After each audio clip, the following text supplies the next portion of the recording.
Friday's episode of The Bold and the Beautiful sets the stage for chaos and revenge. Luna has lost everything: her freedom, her love, her identity. But Luna doesn't break under pressure, she evolves. Meanwhile, Dickie's unexpected encounter with Elektra pulls her into a dangerous web of obsession that's been quietly forming behind the scenes. So tonight, we ask, who's truly in control, and who's about to watch their world burn? The episode begins with an encounter that feels almost innocent, but it's anything but that. Dickie introduces himself to Elektra Forrester, and from the very first moment, there's a spark. He's calm, confident, and surprisingly attentive, the kind of man who makes you feel seen. Elektra, still healing from the chaos of her past, feels an unexpected sense of comfort in his presence. But this is The Bold and the Beautiful. Nothing, and no one, is ever what they seem. Dickie mentions fragments of his past, carefully avoiding key details. He talks about a friend he's helping through tough times, but he doesn't mention the name, Remy Price. That's the same man who once stalked Elektra, the same shadow that haunted her nights and nearly broke her sanity. When the truth comes out, and it will, Elektra's entire world will collapse again. The writers are weaving a cruel irony here. Dickie, the man who makes her feel safe, is unknowingly sheltering her greatest fear. So when their paths intertwine deeper, it won't just be about trust, it'll be about survival. Because in LA, love stories often begin with a smile, and end in betrayal. Across town, Will Spencer is trapped in a spiral of guilt and confusion. He keeps asking himself one question: why Luna? Why me? Why did she target him, emotionally, romantically, and now through the courts? Will isn't just angry, he's lost. Luna once represented love, passion, and a future he believed in. Now, she's the embodiment of every fear he's ever had about trust. But the audience feels something deeper: uncertainty. Because Luna isn't simply vindictive, she's hurting. Her actions, however destructive, are born from heartbreak, not hatred. And Will senses that too. Beneath all the chaos, part of him still cares. He remembers the girl who laughed in the Forrester Gardens, who dreamed about redemption and belonging. That memory haunts him. It's why his confusion could become Luna's secret weapon.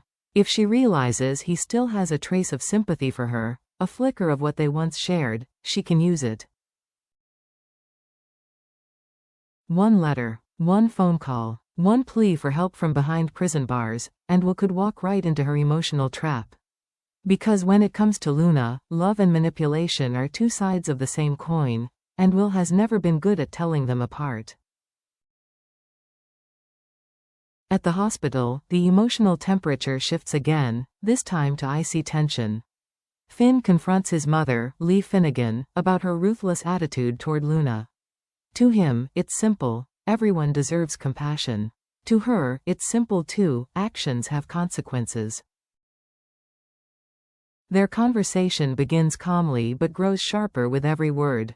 Lee insists that Luna's behavior is dangerous, even unforgivable. Finn fires back, saying that Luna's mistakes stem from trauma, not evil intent.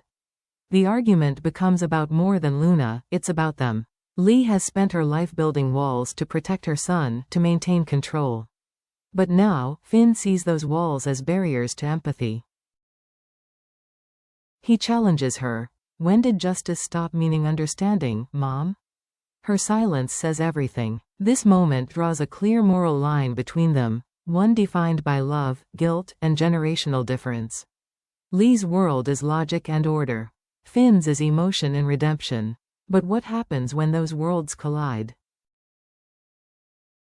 Because if Lee continues to fight for punishment instead of mercy, Luna may never see freedom again. And maybe that's exactly what pushes Luna to her breaking point, forcing her to realize that the only way out of this nightmare is to escape it herself. This is the turning point, the calm before the chaos. For days, Luna Nozawa has been quiet inside her cell. Too quiet. No arguments, no tears, no pleas for sympathy.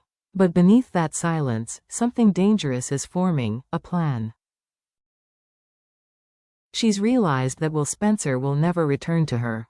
His heart belongs elsewhere, and his pity is no longer enough to keep her going.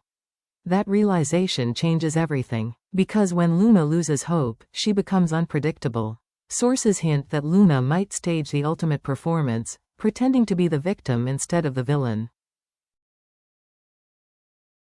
She could feign emotional collapse, convincing a well-meaning guard or a prison counselor that she's fragile, broken, and harmless.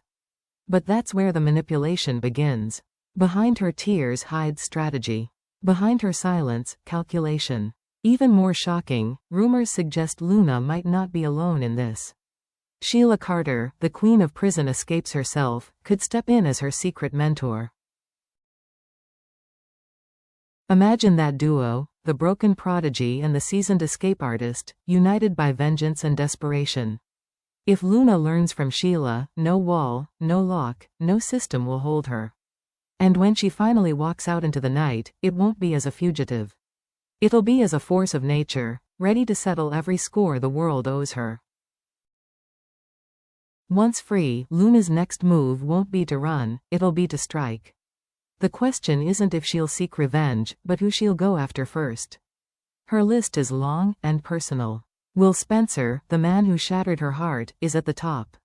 He once swore to protect her, but when things turned dark, he abandoned her. In Luna's eyes, that betrayal is unforgivable.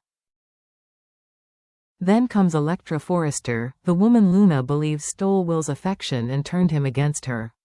Elektra may think she's safe, but Luna's rage is patient. She doesn't forget, she plots. Katie and Bill Spencer follow next. The power couple who spoke of family and loyalty, yet allowed Luna to fall. Their pity turned to judgment, and Luna will make sure they taste that same judgment themselves. Lee Finnegan and Poppy Nozawa are different, they're family. But family betrayal cuts the deepest. Lee condemned Luna in public, Poppy failed her in private. Both will face her wrath. And finally, Steffi Forrester, the eternal rival. To Luna, Steffi represents everything she's been denied: status, respect, love. So when Luna returns, she won't just haunt them. She'll dismantle their lives piece by piece, emotionally, socially, and psychologically. Her revenge will be slow, elegant, and unforgettable. As The Bold and the Beautiful races into next week, every storyline teeters on the edge of destruction. Dickie's secret connection to Elektra could explode at any moment, tearing open the past she's fought to forget. Will Spencer's guilt is festering, the kind that leads good men to bad choices. Finn and Lee are standing on opposite sides of morality, their family bond cracking under pressure. And somewhere in the shadows, Luna waits, silent, calculating, watching. Whether she escapes tonight, tomorrow, or weeks from now, one thing is certain. When she moves, the entire canvas of Los Angeles will shift. She's not coming back for forgiveness. She's not looking for redemption.